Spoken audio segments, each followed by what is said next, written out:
Hello everyone สบายดีทุกท่านในคลิปวิดีโอนี้ครูตุ้ยก็ยังสืบต่อมาแบ่งปันคำศัพท์ที่ใช้ในชีวิตประจำวัน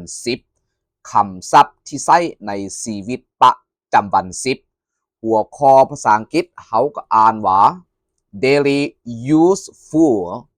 vocabulary daily useful vocabulary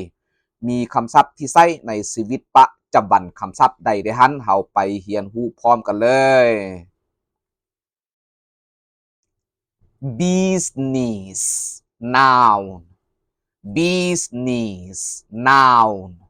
กิจการธุรกิจเวียกหน้าที่การค้าเรื่องส่วนตัวกิจการธุรกิจเวียกหน้าที่การค้าเรื่องส่วนตัว someone noun someone noun คนสำคัญคนสำคัญ someone pronoun someone pronoun ผู้ใดผู้หนึ่งผู้ใดผู้หนึ่ง married adjective married adjective แต่งงานแล้วชีวิตการแต่งงานแต่งงานแล้วชีวิตการแต่งงาน university noun university noun มหาวิทยาลัยมหาวิทยาลัย history noun history noun ประวัติศาสตร์ผงสะบาดาลความเป็นมาประวัติเรื่องราวหรือเหตุการณ์ในอดีตประวัติศาสตร์ผงสะบาดาลความเป็นมาประวัติเรื่องราวหรือเหตุการณ์ในอดีต graduate noun graduate noun นักศึกษามหาวิทยาลัยที่สำเร็จการศึกษานักศึกษาที่สำเร็จการศึกษานักศึกษามหาวิทยาลัยที่สำเร็จการศึกษานักศึกษาที่สำเร็จการศึกษา graduate verb graduate verb เรียนจบสำเร็จการศึกษาได้รับปริญญาจัดลำดับสั้นค่อยๆเปลี่ยนแปลงเรียนจบสำเร็จการศึกษาได้รับปริญญาจัดลำดับสั้นค่อยๆเปลี่ยนแปลง social adjective social adjective เกี่ยวกับสังคมทางสังคมระหว่างเพื่อนฝูงมักสังคมเกี่ยวกับสังคมทางสังคมระหว่างเพื่อนฝูงมักสังคม networking noun networking noun การสร้างความรู้จักกับผู้อื่นหลายคนเพื่อให้เป็นประโยชน์ในการติดต่อการค้าหรือเวียกงานการสร้างความรู้จักกับผู้อื่นหลายคนเพื่อให้เป็นประโยชน์ในการติดต่อการค้าหรือเวียกงาน title noun title noun ชื่อเรื่องหัวเรื่องหัวข้อนามยศตำแหน่งหนังสือยั่งยืนกรรมสิทธิ์ที่ดินใบตาดินชื่อเรื่องหัวข้อนามยศตำแหน่งหนังสือยั่งยืนกรรมสิทธิ์ที่ดินใบตาดิน website noun website noun เว็บไซต์ online noun online noun ใช้งานอยู่ collect noun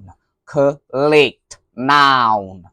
การสูตรมนต์แบบย่อๆการสูตรมนต์แบบย่อๆ collect verb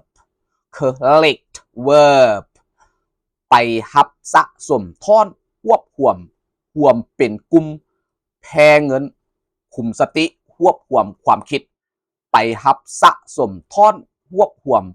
มเป็นกลุ่มแพร่เงินคุมสติควบควมความคิด collect adjective collect adjective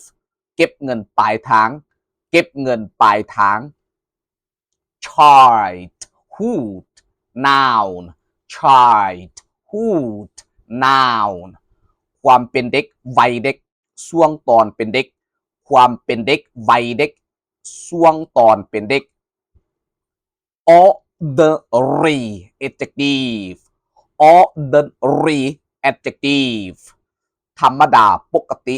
บ่มีหยังพิเศษธรรมดาปกติบ่มีหยังพิเศษ extraordinary adjective extraordinary adjective ดีเลิศหลายเป็นพิเศษประหลาดผิดธรรมดาวิสามัญพิเศษดีเลิศหลายเป็นพิเศษประหลาดผิดธรรมดาวิสามัญพิเศษ insect noun insect noun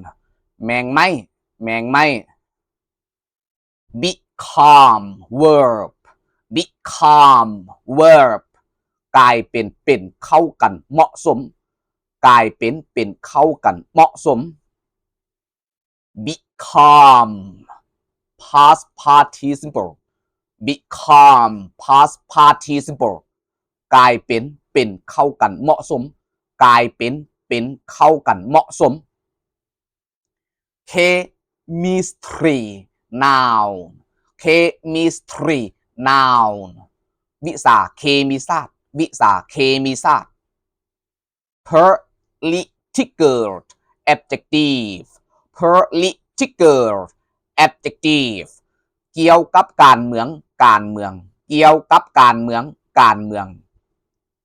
science noun